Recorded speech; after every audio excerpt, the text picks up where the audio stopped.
In this video, I want to discuss how to take the model that we get from a set of data and check to see whether it actually is what we want, right? So basically making a prediction from it and then validating the result. So in the last video, we talked about basically creating this T of n function that modeled the running time of the ThreeSum program. In order to do that, we did some benchmarking where we generated a bunch of different points of data. So that's this stuff here, 250 all the way to 8,000.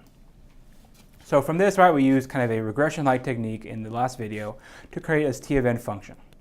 Now this T of n function, it works pretty well to model the data that we have, right, meaning this 250 to 8,000, but the question is it really what we want?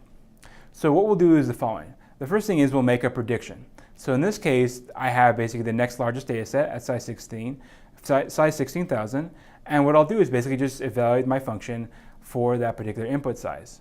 Now for that input size, my function is predicting a running time of 410.8 seconds. So that's fine, right? Now the question is that accurate or not? For the other data points, right, the ones that we used to build a model, well, we can basically just assume, right, that the model that we built, right, is going to match those, right? Because otherwise that regression wouldn't have worked properly, right? We wouldn't have basically have used all the information from that data set, right, to construct our line, right?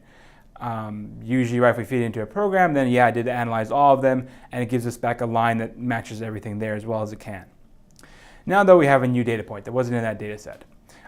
So given that we've made a prediction, right, that we're going to think it's going to take that long, 410 seconds, then we can go ahead and basically run the program on that new input at that particular size and get back a number.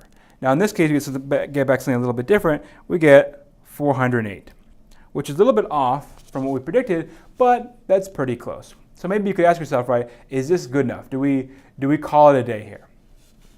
And maybe we do. This is reasonable, right? There's going to be always a little bit of margin of error. If you wanted to, you could maybe predict something of size 32,000 or 64,000 just to make sure that kind of error stays maybe something that's pretty much constant, right? It doesn't all of a sudden explode or something.